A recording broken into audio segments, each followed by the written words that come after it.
자본론은 세상을 피바다로 두들겨 부시겠다라는 의지와 욕망에다가 경제학적 언어로 포장된 무기를 제공하기 위한 거지. 안고는 내가 왜 세상을 피바다로 두들겨 부셔야 되냐라는 그 의지와 욕망의 확립이죠.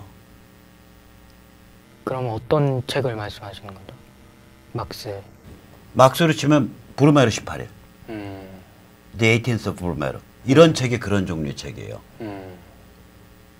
내가 왜 세상을 피바다가 되도록 두들겨 부셔야 되냐. 이게 왜 종북 애들이 자본론에 매달리는지 아세요? 아니요.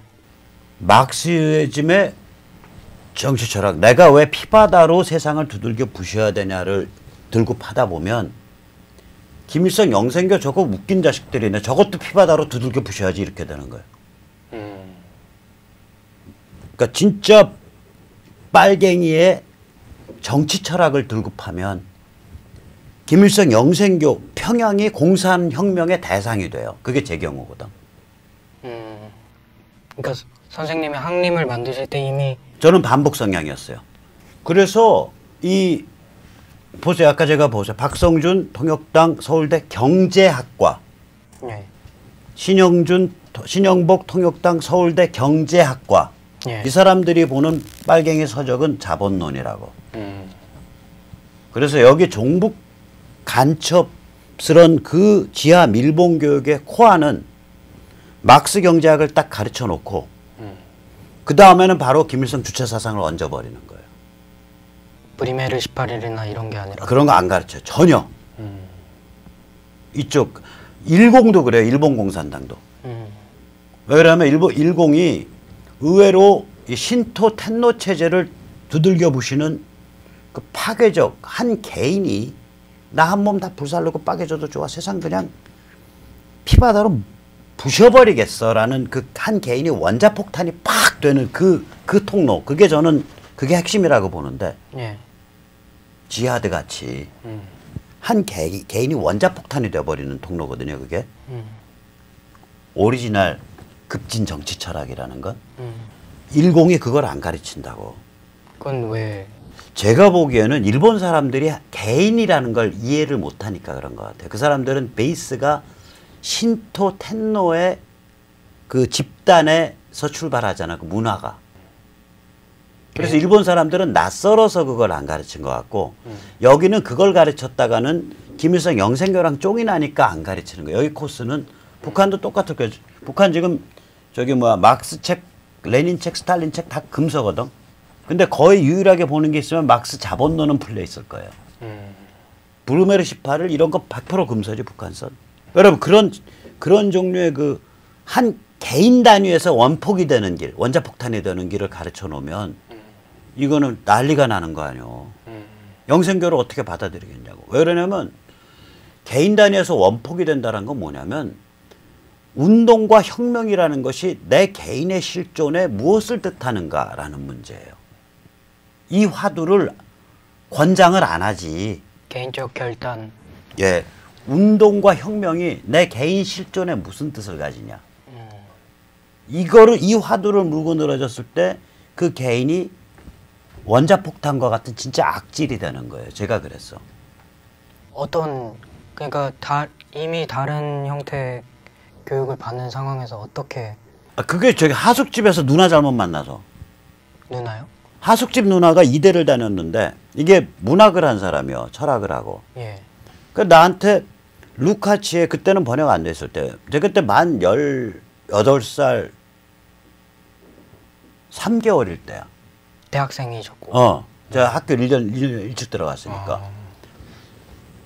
이 누나가 나한테 이대 다니던 누나인데 나한테 루카치, 게오르그 루카치 헝가리 공산주의자지 20세기. 예. 그놈 악질이요. 그놈이 쓴 그때는 그거 번역 안 돼 있었어. 리얼리즘 인 아워 타임이라는 책을 준 거예요. 영어로 한 200페이지 되는 거. 근데 그때도 제가 영어를 잘했어. 예. 그거 이제 딱 탐독을 했네. 예.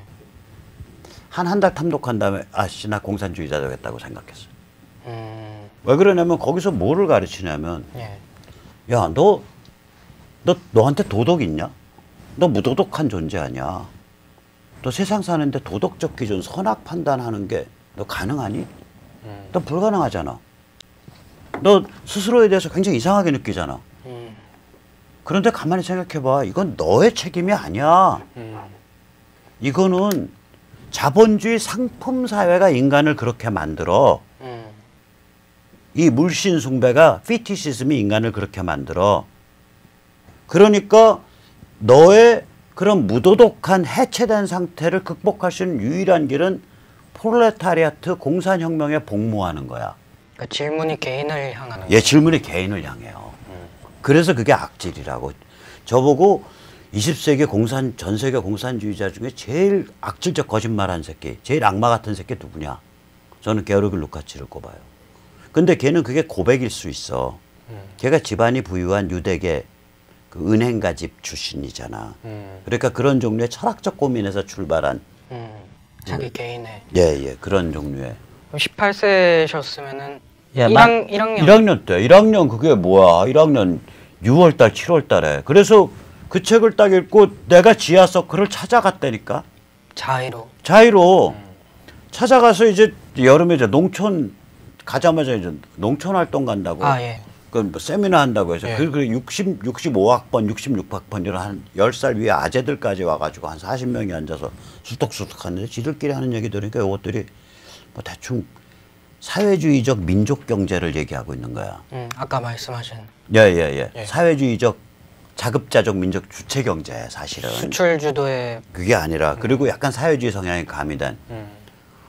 그래서 내가 선배들한테 발언 기회가 왔을 때 물었다고. 아니 선배님들 지금 얘기하는 거 보니까 사회주의적 민족 경제, 자급자족 경제 얘기하시는 것 같은데 그거 하면 선배님들 말씀대로 나라가 제대로 서서 발전한다는 건 내가 믿어드릴 수 있다. 예. 지금 내가 만 18살 5개월 때예요. 1학년. 믿어드릴 수 있는데 77년도야.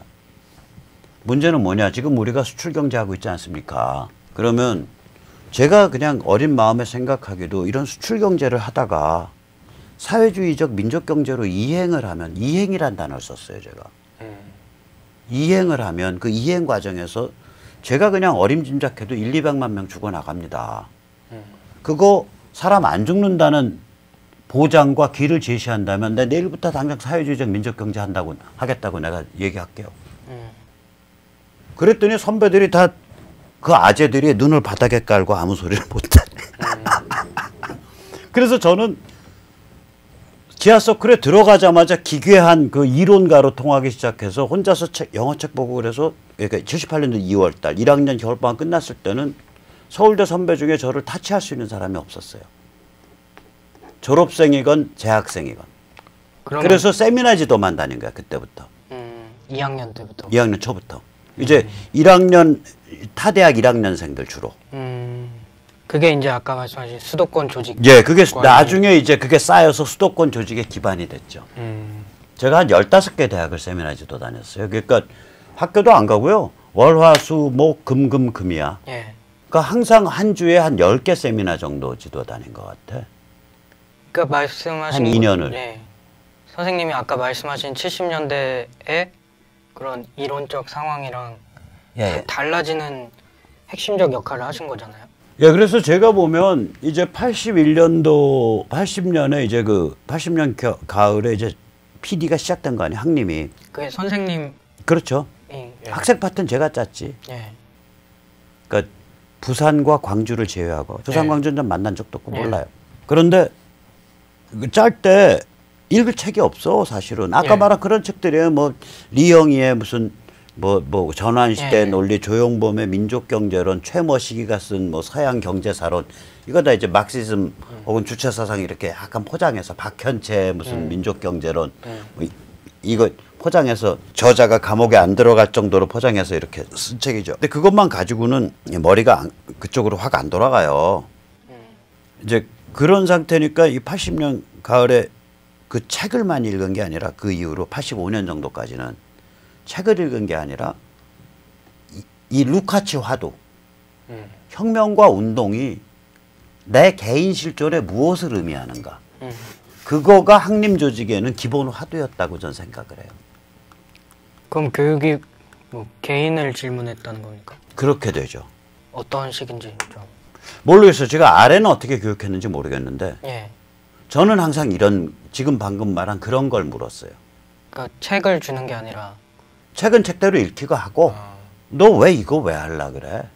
그래서 제가 나중에 이제 제가 PD에서는 테드로 꼽히니까 예를 들어서 한 2005년경에 이제 젊은 애들이 찾아와.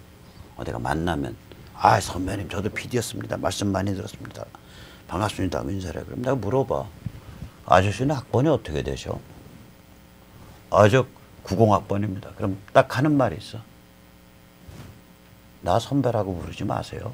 저는 88학번, 87학번 이후로 운동한 사람들은 개쓰레기로 생각합니다. 현병이 다 없는데 끝났는데 뭐하러 그런 쓰레기 같은 운동을 했는지 난 이해가 안 갑니다. 다음에 만나면 아는 척하지 마십시오. 무슨 말인지 알아요? 그러니까 이것의 좌파 버전을 80년 겨울에 후배들한테 얘기한 거라고 생각하시면 돼. 지금은 풀어서 한 번만. 지금은 뭐냐면 너 그때 왜 운동하려 그랬냐를 너 그때 90년에 이미 다 민주화 됐는데 그럼 그 다음번에 더 나가면 피바다인데 너 피바다 하려 그런 거 아니야? 그것도 아니잖아. 너 바보 아니냐? 라고 제가 90년에 운동권에 입문한 사람에게 2000년대에 말했단 말이에요. 예.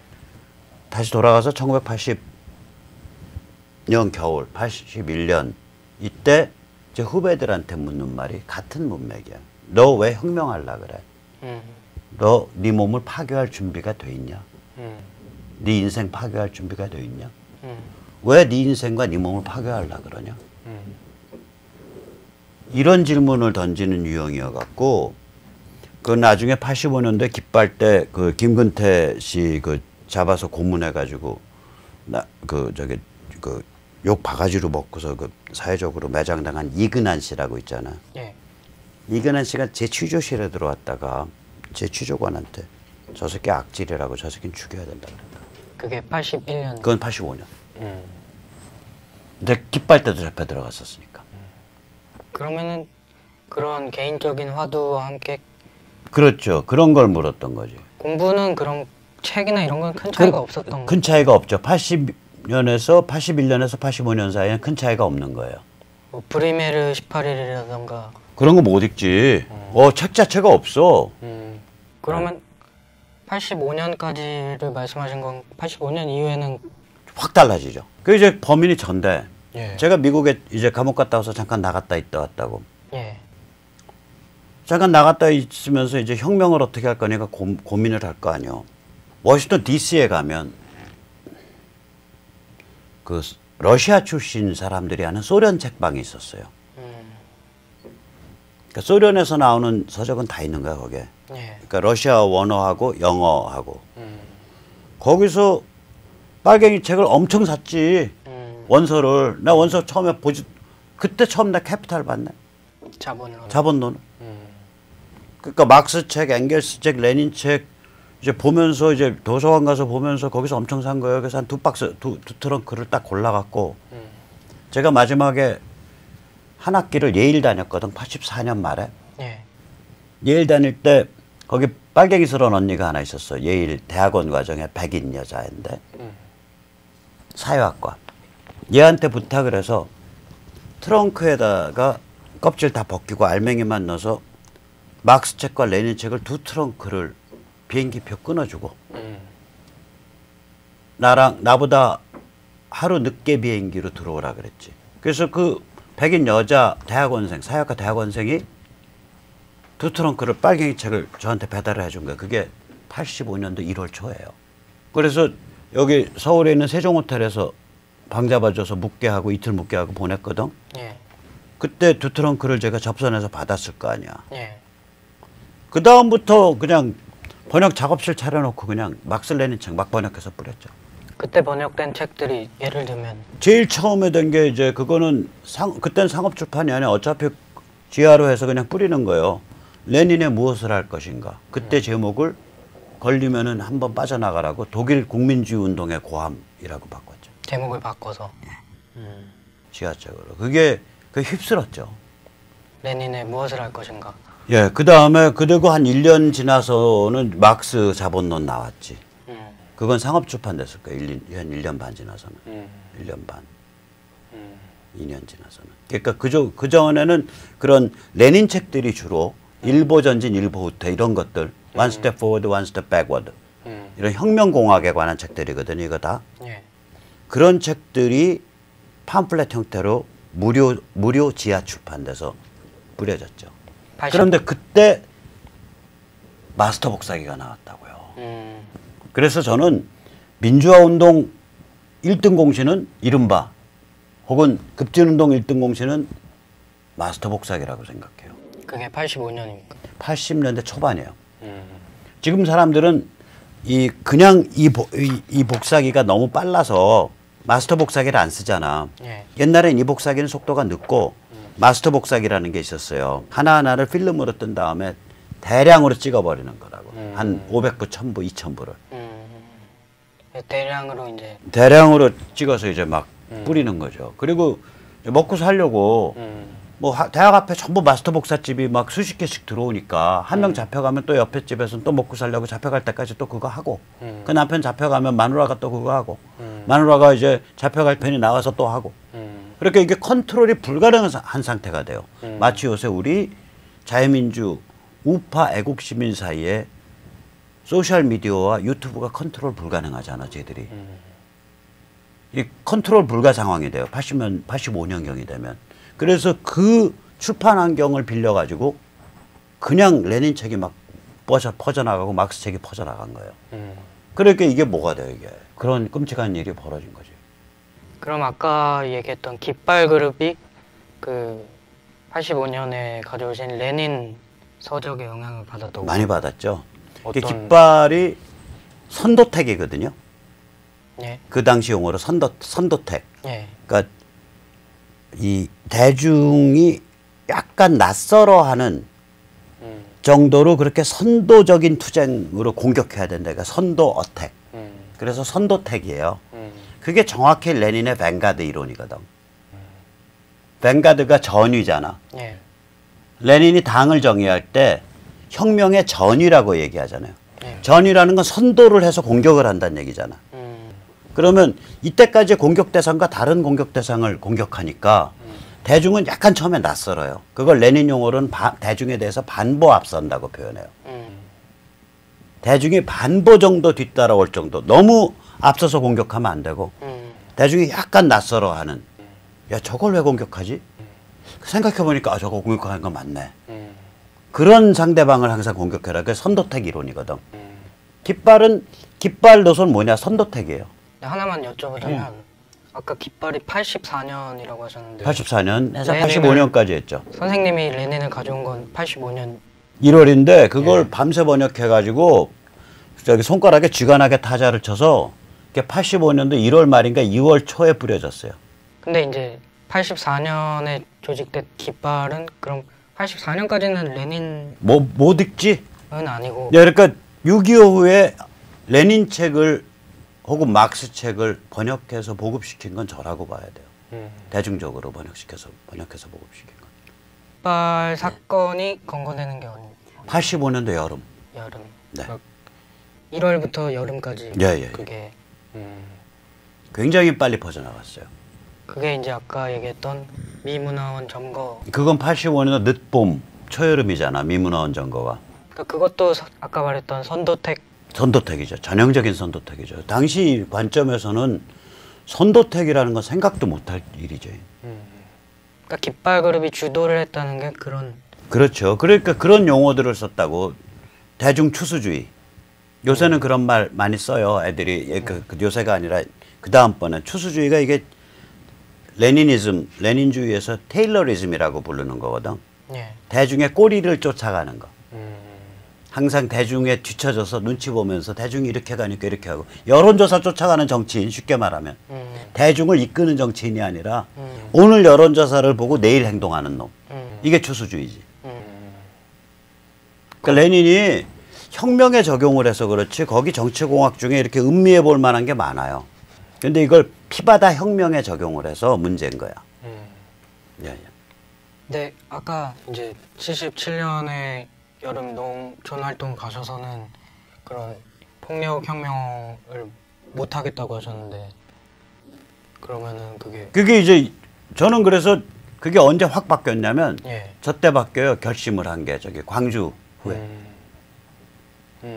그때는 이제 광주에서 뭐 유방 잘려 죽었고 5천 명 죽었고 이게 진실이라고 다 받아들여질 때거든. 그게 그래서 이제 눈알이 뒤집힌 상태가 되죠. 85년 그렇게. 예, 그렇게까지 이제 번지는 거예요. 아, 그러면은 이제 85년부터 말하자면 레닌주의를 직접 가져왔다고 할 수 있는데 거기에 대해서 이제 북한과 관계를 찾을 수 없는 거 아닙니까? 그렇죠. 왜냐면 미국에서 직접 가져오신 거니까. 예, 예. 거기에 대해서 이제 수사기관 같은 경우는 어떤 반응을 보였는지. 그래서 그 사람들이 다 만들어낸 단어가 있어요. 어떤. 자생적 공산주의자. 그게 깃발 사건 때 만든 단어예요. 예. 자생적 공산주의자라는 8글자가. 예. 깃발 사건 때 만든 단어인데 공안이 엄청 놀란 거예요. 옛날에는 이렇게 새빨간 사건이 터지면 까면 간첩과 평양이 나왔거든.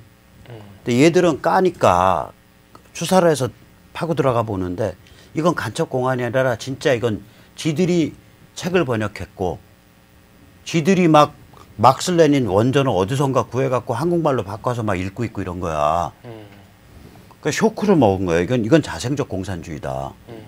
그래서 사실은 우리가 뭐 책을 읽고 좀 싸납게 싸우긴 했지만 무슨 뭐 예를 들어서 사제 엽총을 만들었다든지 이런 거 없거든. 예.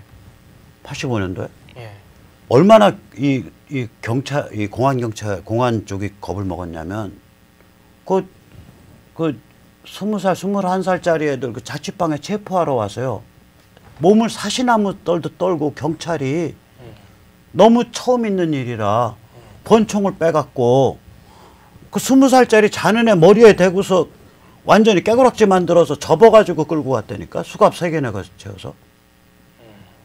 그 정도로 쇼크를 먹었다고. 그리고 나중에 그 왜 박처원이라고 있잖아.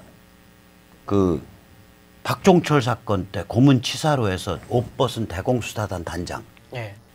경찰 쪽 대공수사 인맥의 최고 책임자. 그 사람이 이제 박종철 사건은 87년일 거고. 예. 87년 1월일 거예요. 아니 86년 12월이거나. 이게 지금 깃발은 85년 여름이거든요. 예. 여름 때 깃발을 보고 이 사람이 땅을 치면서 울었다는 거 아니야. 내가 그 말 듣고 전에 듣고 박처원 씨를 전 욕을 안 해요. 죽은 박종철 군이 제 후배뻘 되지만 제 박처원 씨를 욕을 안 한다고. 이 사람이 평안도 용강 출신이거든. 이 10대 때 이제 김일성 일당이 그 일가를 다 학살했어요. 지주 기독교 집안이라고 해서. 이 사람이 10대 말 20대 초에.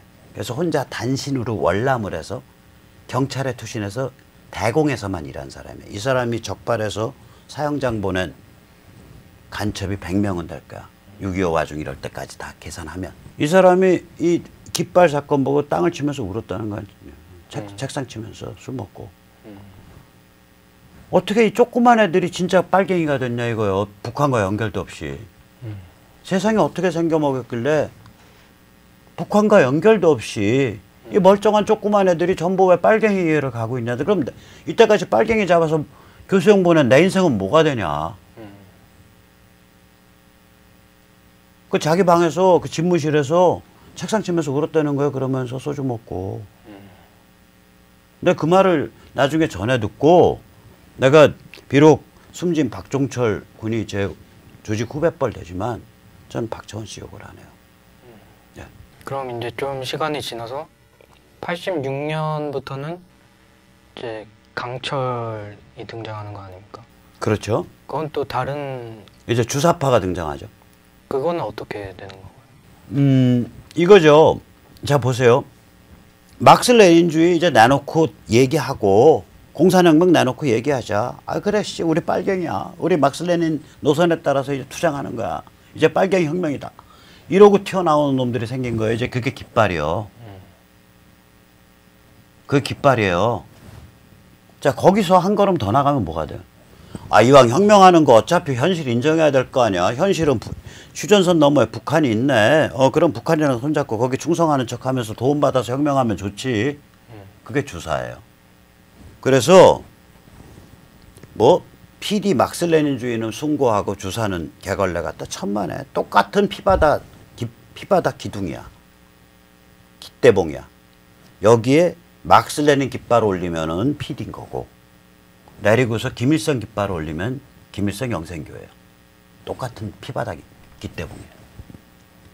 그래서 막슬레닌주의가 저렇게 나오게 되면 이제 공개적으로 나 빨갱이요. 그래, 나 막슬레닌주의요.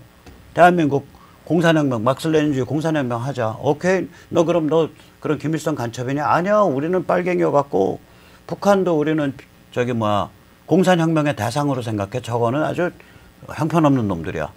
이 정도까지 간 거거든요. 그럼 거기서 바로 뒤집으면 뭐가 나와? 야, 그래도 북한 현실로 인정해야지. 이왕 혁명할 거 손잡고 하면 편하겠네. 아니, 어차피 쟤들 사이즈도 안 크고 우리보다 못 사는데 손잡고 혁명했다가 충성 바치는 척하고 혁명했다가 권력 잡은 다음에는 통수 때리면 되는 거지. 그게 김일성 영생교야. 주사파야.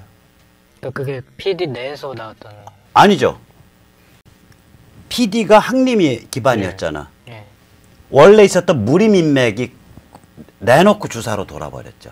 그전에는 무림은 겉은 무슨 이 자유민주주의적인 척하고 그거 한참 파고 내려가면 종북이 나오고 간첩이 나왔었는데 이젠 그게 아니라 내놓고서 종북 간첩 장사 시작한 거지. 그렇게 된 거예요. 그래서 이제 85년 말 86년부터 PD-NL 사이, 즉 인민민주주의 노선과 즉 막스레닌주의 노선과 주체사상 사이에 개싸움이 시작이 돼서 이 개싸움은 산호맹과 민중당이 만들어져서 NL에 무릎을 꿇었던 88, 9년경까지 계속되죠. 그때 무릎 꿇게 하는데 결정적인 역할을 한 건 신화적인 할매간첩 이선실 씨입니다. 이 이선실 할매간첩이 맹활약을 해서 어떤 돈 뿌려서 다 구워 삶았죠. 맹활약을 해서 이 이선실 할매간첩이 두 노선을 정립을 해줬죠. 민족해방이 우선이고 인민민주주의는 뒤에 따라가서 보완이다. 그래서 그걸 영어로 NLPDR, 민족해방 인민민주주의 혁명론, 그렇게 정리를 해주셨지, 이 할머니가. 그게 몇 년? 88, 9년이죠. 이 할머니가 물론 혼자서 그렇게 한 게 아니라 통전부가 그렇게 정리해줬겠죠, 북한에. 그 다음부터는 이른바 반북 PD라는 건 없는 거예요. 그러니까 반북 성향의 PD는 재헌회에서 끝난 거예요. 87년. 87년. 그래서 제가 그리고 87년에 6.29가 됐잖아. 예. 그러면 그 이상 더 가면 진짜 피바다인데. 그래서 나한테 와서 아, 선배님 저 PD였습니다. 저 대학을 88년에 들어가서 운동권에 89년 초에 들어가서 선배님 노선에 따라서 운동하다가 졸업한 사람이다 하면 내가 눈 똑바로 보고 나 선배라고 부르지 마. 당신 바보야. 뭐하러 89년에 그 흉악한 악마 같은 생각에 빠져. 이미 민주화 다 끝났는데. 전 그렇게 말을 해왔다.